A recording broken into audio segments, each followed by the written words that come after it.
एक बहुत short trick में दे रहा हूँ, 15 से 20 मिनट का ये वीडियो है, आप इसको देखिए।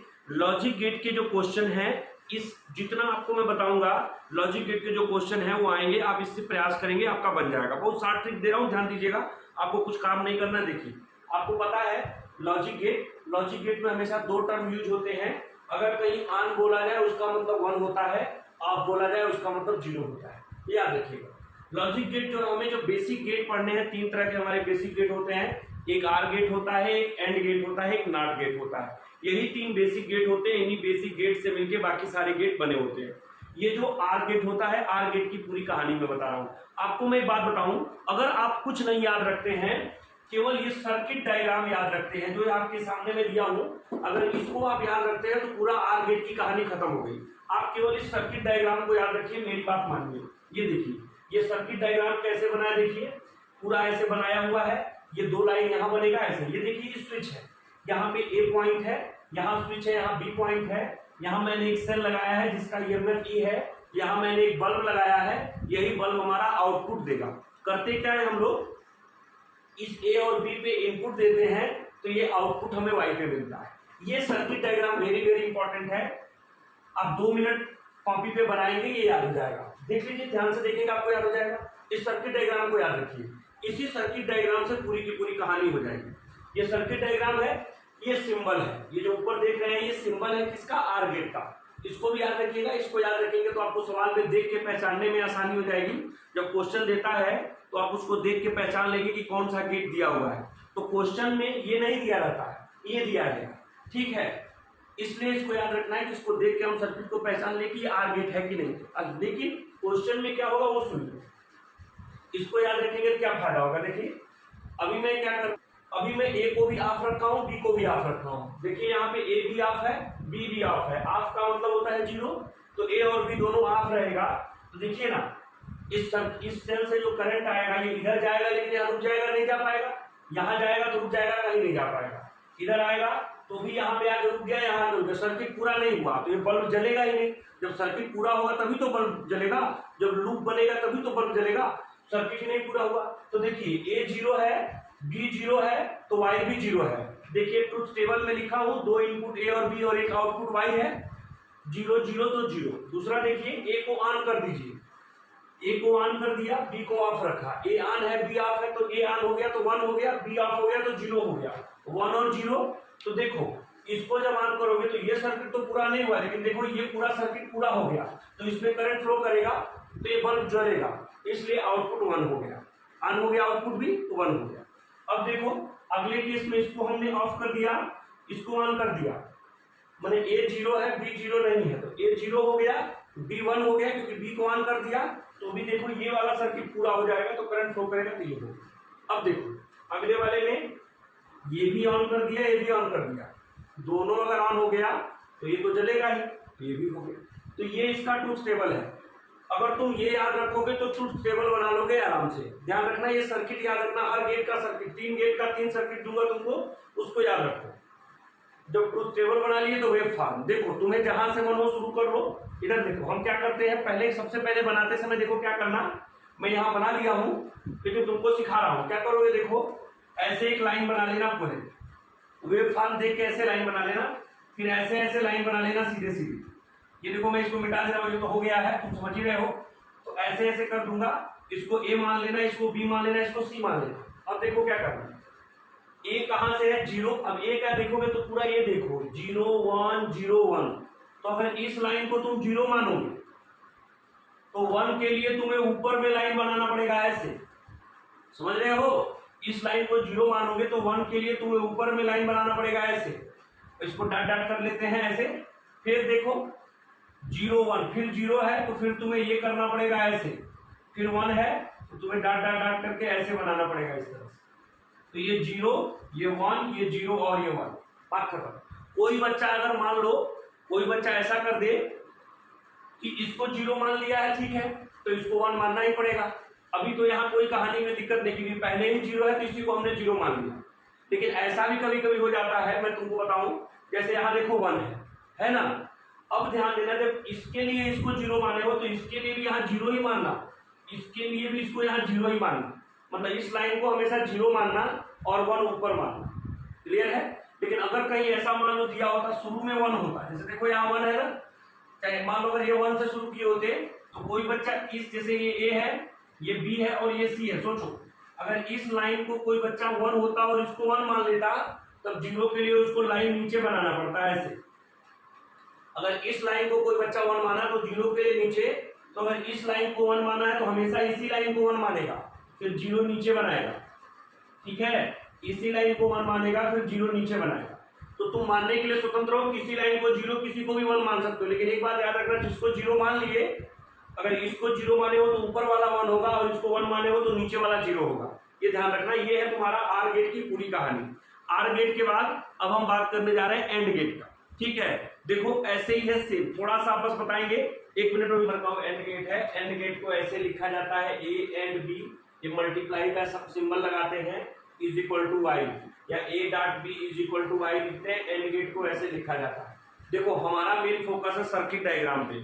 सर्किट डायग्राम कई किताबों में कई तरह का कई जगह दिया हुआ। हमने जो सर्किट डायग्राम बनाया है अपने हिसाब से बनाया है, ताकि बच्चों को ये आसानी से याद हो जाए कैसे इनपुट आउटपुट निकालना है। ये मेरा तरीका है, मैं अपने तरीके से बता रहा हूँ। कहाँ क्या लिखा है उससे हमको कोई लेना देना नहीं, हमको अपने बच्चों को सिलेक्शन तक पहुंचाना है, इसलिए मैंने ऐसे बनाया। इधर देखो, इसका सर्किट डायग्राम ये होता है।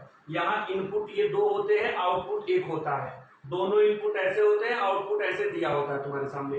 अब देखो मैं ट्रूथ टेबल बनाने जा रहा हूँ। देखो तो ये तो ऑन हो नहीं सकता, अगर ए 0 है और बी 0 है मतलब ऑन हुए ही नहीं, मतलब सटे ही नहीं, सटेंगे तभी होंगे।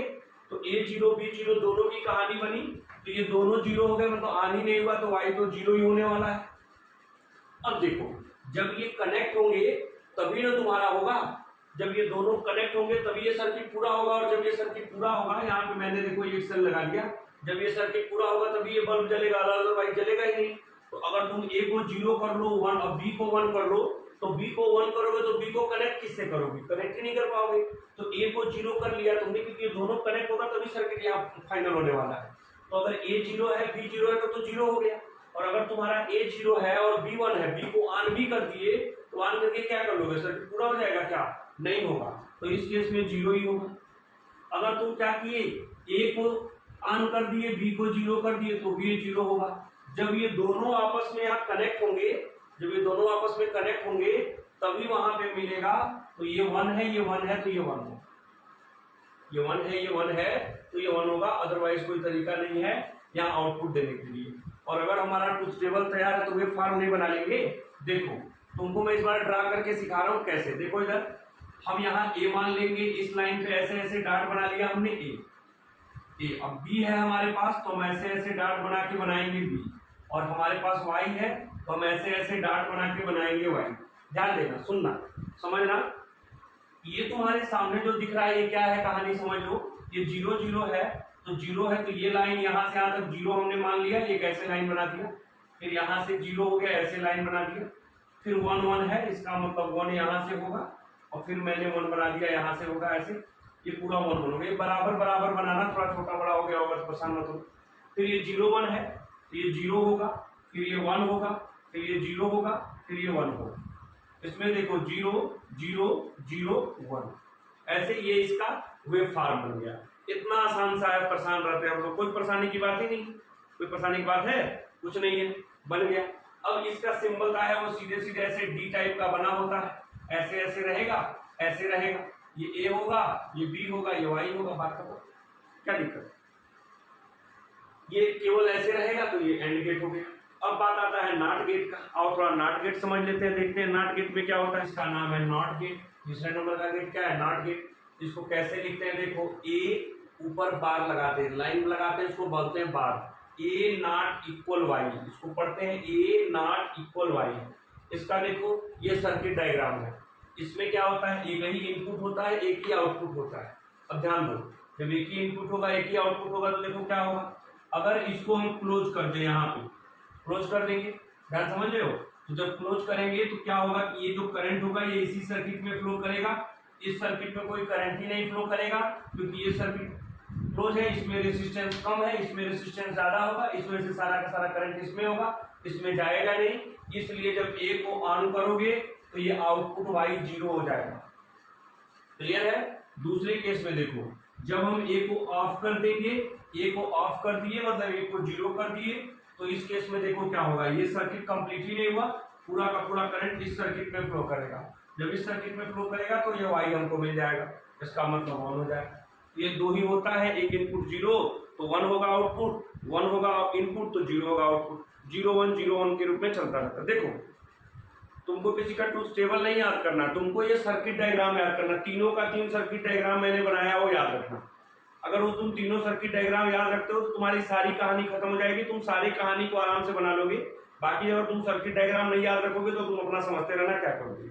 ठीक है, अब इसका तुम्हें बनाना है वेव फॉर्म। लो भैया 1 है 0 है, ए यहाँ होगा बी यहाँ होगा, डॉट डॉट बना दिया हमने यहाँ, डॉट डॉट बना दिया हमने यहाँ, 1 और 0 है। तो देखो अगर इसको 1 बनाओगे तो इसको 0 बनाना पड़ेगा, अभी बताए थे ना जब आर गेट पढ़ा रहे थे बताए थे ना, इसको 1 बनाओगे तो इसको 0 बनाना पड़ेगा, समझ गए।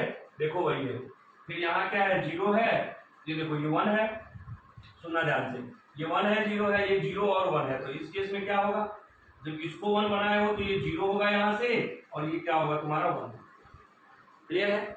अच्छा कोई अगर ऐसे बना दे इसको, सुनो कोई अगर ऐसे बना दिया हो, ऐसे बना दे इसको यहाँ पे, और यहाँ बनाने के बाद से 0 बना के फिर 1 ऐसे लिख दे तो उसका भी गुनाह नहीं हुआ, वो भी सही किया है। बस यहाँ लिखना पड़ेगा, देखो यहाँ 0 यहाँ 1 लिखेगा, यहाँ 0 यहाँ 1 लिखेगा, यहाँ 1 यहाँ 0 लिखेगा, वो लिख देगा तो क्लियर हो जाएगा। बात समझ में आया। तो ये फॉर्म की कहानी हो गई नॉट गेट का। अब ये तीनों गेट आपस में मिलेंगे तो अलग अलग गेट बनाएंगे। ये 3 बेसिक गेट हैं, इन बेसिक गेट से मिलकर के जैसे अभी नार गेट बनेगा, नेंड गेट बनेगा। जैसे जब नार गेट बनेगा नार, तो नार गेट में क्या होगा, आर गेट होगा प्लस नॉट गेट होगा, नॉट गेट तो सब में होता है। अब देखो नेंड गेट बनेगा NAND, तो नेंड में क्या होगा, एंड गेट होगा प्लस नॉट गेट होगा। अब देखो कोई तकलीफ की बात नहीं है, सुनो अगर ये आर और नॉट गेट मिला है तो आर गेट का सर्किट डायग्राम तुमको पता है, सुनना ध्यान से मेरी बात। अब आर गेट का जो इनपुट बनेगा, जो इनपुट डालोगे उससे जो आउटपुट मिलेगा वो आउटपुट क्या होगा, नॉट गेट के लिए इनपुट का काम करेगा। सीधी सी कहानी होगी, जैसे तुमको समझा रहा हूं समझो। छोटी सी बात देखो, ये लिखा अगर ये नॉट गेट है, एक नॉट गेट ये है, ये ए है इनपुट और ये वाई है आउटपुट, और एक दूसरा नॉट गेट ऐसे मिल गया तुमको ऐसे। अब देखो सुनो, ये ए है, ये वाई आएगा, तो इस गेट के लिए वाई क्या हो जाएगा, ए बार हो जाएगा। और जब इसके लिए इनपुट का काम करेगा तो यहाँ क्या होगा, वाई इज इक्वल टू, जो नया वाई डैश हम लिख दें तो ये क्या हो जाएगा, ए बार था, ए बार का क्या होगा डबल बार, ये ए ही हो जाता है। मतलब सुन लो, अगर दो नॉट गेट को जोड़ोगे तो जो आउटपुट होगा वो इनपुट के बराबर होगा। सीधे समझ लो, अगर इवन नंबर में नॉट गेट जोड़ोगे तो इनपुट बराबर आउटपुट, याद रखना इनपुट बराबर आउटपुट होगा। और अगर कहीं भी ऑड नंबर में जुड़ा हो, ऑड नंबर में, जैसे यही देखो तुम्हारे सामने मैं बना दिया ऐसे, फिर मैंने ऐसे बना दिया और फिर मैंने ऐसे बना दिया, तो ये देखो ए है, यहाँ वाई बराबर ए बार होगा, फिर यहाँ वाई बराबर ए डबल बार होगा जिसको ए बोलेंगे, और फिर यहाँ वाई बराबर ए बार आ जाएगा। मतलब समझ रहे हो, कहीं भी अगर ऑड नंबर में जोड़ोगे तो वाई बराबर ए बार होगा, मतलब वो क्या होगा, फिर से वो नॉट गेट ही बन जाएगा।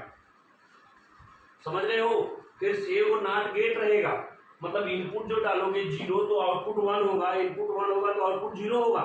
लेकिन अगर इवन नंबर में नॉट गेट को जोड़ते हो तो इनपुट आउटपुट के हमेशा बराबर होगा। ऐसे जोड़ने से कोई फायदा होने वाला है नहीं, क्योंकि जैसा इनपुट दे रहे हो वैसा ही आउटपुट मिला, तो जोड़ के क्या कर लिए, कौन बहुत बड़ा तीर मार लिए भैया, बोलो ना। अगर इनपुट और आउटपुट अलग है तब ऐसा करेंगे। अब देखो तुमको मैं सिखाता हूँ कॉम्बिनेशन ऑफ गेट का एक एग्जांपल, बहुत सारी बातें नहीं बताऊंगा, बेसिक तुमको सिखा दिया। इसमें तुम चाहो तो 10 मिनट बैठ के घर पे सुबह में या जब भी अपना प्रैक्टिस कर लेना, इससे तुमको फायदा मिल सकता है। एक आध क्वेश्चन तुम्हारे बन सकते हैं, और क्वेश्चन आना ही आना है, बिना आए तो रहना नहीं है। इससे क्वेश्चन ही आता तो मैं सोचा ऐसे कुछ बता देता हूँ। तो आओ अब देखो, जैसे मान लो हमने क्या किया, आर गेट को जोड़ दिया नॉट गेट से, आर को नॉट से जोड़ा और जोड़ करके हमने बताया नार गेट बना दिया। एक बात बताओ, सामने मैं आर और नॉट गेट को जोड़ के नार गेट बना रहा हूँ, समझो ध्यान से, परेशान नहीं होना है, सीधे सीधे हम सब कुछ कर लेंगे अपने आप। इधर देखो, अब देखो इसमें क्या है, ये जो इनपुट है और ये जो इनपुट है यार गेट का, यहाँ पे आउटपुट देगा, और ये जो आउटपुट है ये क्या करने वाला है, ये आउटपुट इस नॉट गेट के लिए इनपुट के तरह से काम करेगा। समझ रहे हो? अगर हम इसको सिंबलाइज करें तो अभी तुम्हारे सामने हमने बताया था आर गेट का, ऐसे मैंने बनाया था, तुमने देखा था आर गेट को मैंने ऐसे जो है तुम्हारे सामने ऐसे हम लोग आर गेट को बनाए थे, ऐसे इनपुट था इसका ए और बी, यहाँ से बेटा हमारा वाई आया था, और इस जगह पे जब हम आए थे बेटा ऐसे, तो ये हमारा नॉट गेट का आया था, तो यहाँ वाई डैश आएगा। समझ रहे हो? ये तुम्हारे सामने दिख जाएगा। अब देखो तो, सुनो तो, ये क्या है, ये वाई तुम्हारा क्या आया होगा, वाई आर गेट है ना, तो आर गेट में क्या लिखते हैं, ए प्लस बी लिखते हैं, ए एंड वाई होता है ना, तो ए प्लस बी लिखते हैं आर गेट में। अब देखो तो, और यही ए प्लस बी इसके लिए इनपुट का काम करेगा। देखो सुनो, इसका स्विच ऑफ है, इसका भी ऑफ है, तो ये क्या होगा, ऑफ होगा, और अगर ये ऑफ है तो देखो ये अब ऑफ इसके लिए इनपुट का काम करेगा, यहाँ आउटपुट में क्या हो जाएगा, ऑन हो जाएगा। देख रहे हो? इसी को तुम देखना किताबों में लिखा रहता है, ये ए लिखा रहेगा, ये बी लिखा रहेगा, ये वाई बराबर ए प्लस बी लिखा रहेगा, यहाँ वाई डैश बराबर लिखा रहेगा ए प्लस बी का बार ऐसे। और यही देखो ट्रुथ टेबल है, यही मैं वहां लिख दूंगा तो ट्रुथ टेबल हो जाएगा। समझ रहे हो? अब देखो इसको हमने 1, इसको मान लो कर दिया 1, इसको कर दिया 0, तो ये क्या होगा, 1 होगा, तुमको पता है, क्योंकि ये अगर 1 है तो स्विच क्लोज हो जाएगा, तो सर्किट पूरा हो जाएगा, यहाँ वाई आ जाएगा, ये 1 हो गया, ये 1 हो गया तो 0 हो गया, कोई समस्या नहीं। फिर देखो अब इसको 1 कर लो, इसको 0 कर लो, तो इस बार ये 1 होगा, तो ये सर्किट पूरा हो जाएगा, तो वाई मिल जाएगा हमको 1 है तो 1, तो ये हो जाएगा 0, कहानी खत्म। इसको कर लो, अब दोनों को 1 कर लो, तो ये 1 होगा, तो ये 0 हो जाएगा। किसी के दिल में अरमान जगह तो लो भैया वेव फॉर्म बना लेते हैं। इस बार वेव फॉर्म में ए होगा, बी होगा, ए प्लस बी होगा, और क्या होगा, ए प्लस बी का बार होगा। बना लो ना, 0 1 0 1, लो भैया 0 1 0 1, लो बना लिया हमने 0 1 0 1। इसका क्या है, देखो वेव फॉर्म बनाते समय जिसका बनाओगे उसी का लेना, 0 0 1 1, तो 0 0 1 1, बात खत्म। 0 1 1 1 मतलब 0, फिर 1 1 1, सब जोड़ना पड़ता है एक दूसरे के साथ। ये देखो 1 0 0, तो 1, अगर इसको 1 माने हो तो सबको 0 ऐसे मान लेना, लिखना पड़ेगा 0 1 0 1 0 1 1, सब है 0, फिर ये 0 है 1 1 1 है, ये 1 है तो 0 0 0 है, बात खत्म हो गई। ऐसे तो सारा कॉम्बिनेशन करना है गेट का। कुछ है इसमें, 10 मिनट बैठ के थोड़ा देख लेना, एक आध सवाल कर लेना, एग्जाम में दिखेगा बना लेना, बस ऐसे ही है। कॉम्बिनेशन ऐसे दिया रहे तो क्या याद करके जाना है, सिंबल याद करके जाना है और सर्किट डायग्राम याद करके जाना है, याद करके जाना। ठीक है, इसको कर लेना। सभी बच्चों को, जितने बच्चे नीट का एग्जाम दे रहे हैं उन सभी बच्चों को हमारी तरफ से, मैं भारतेंदु मिश्रा, आप सब लोगों को अपने online YouTube channel APS institute की तरफ से और अपने कोचिंग इंस्टीट्यूट फोटान इंस्टीट्यूट की तरफ से आप सभी लोगों को मोस्ट और बेस्ट ऑफ लक करता हूं कि आप सब लोग बहुत अच्छे से एग्जाम देने जाएं, बहुत अच्छे से एग्जाम दें।